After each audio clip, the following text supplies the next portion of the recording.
Hola, ahora sí, científicamente comprobado, el amor es la fuerza más poderosa para el crecimiento, para relaciones personales, etcétera, etcétera. También trata del efecto placebo, el poder de la mente que tenemos para curarnos, el poder lo tenemos dentro de nosotros, el poder de curarnos de las enfermedades. Los invito a que investiguen, a que lean sobre el efecto placebo y también el nocebo, el negativo. Si uno cree que una medicina o que algo le va a sentar mal, así será. Gracias por escuchar. Bye bye. The most important growth promoting signal in the world today for a human is love. It exceeds nutrition. A child getting love will grow.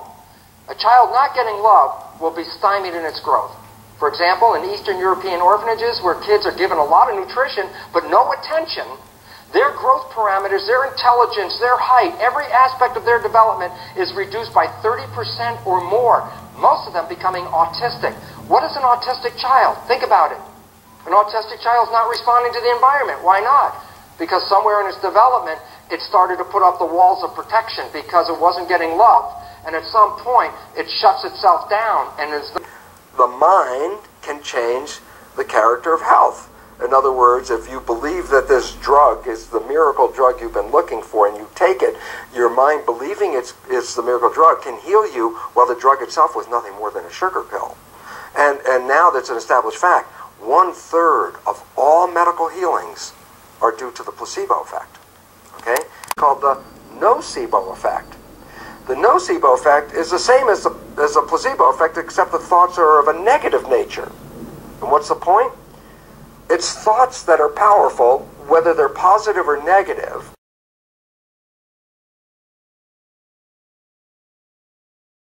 And while we give attention to the positive thoughts, called placebo effect, creating healing, what we know and what we don't talk about is that a negative thought, which constitutes what is called a nocebo effect, is as powerful as a placebo, but in the opposite direction.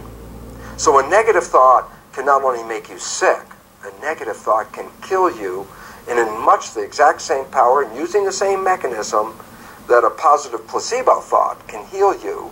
And this becomes important because psychologists tell us that 70% or more of our thoughts as conventional people are negative and redundant, meaning every day, 70% of people's thoughts are actually taking health away from their lives and actually bringing less quality to their lives, and they don't count it because it's just that little thought that runs in their head, and yet, scientifically, it's the equivalent of the placebo effect, but backwards.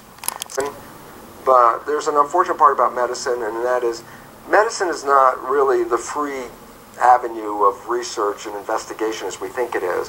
It is controlled by money.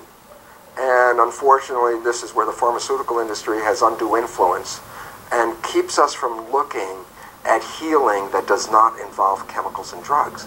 Only for the simple reasons this: the pharmaceutical company makes money by selling chemicals. If we talk about how you can heal yourself with your mind, then that product doesn't sell very well.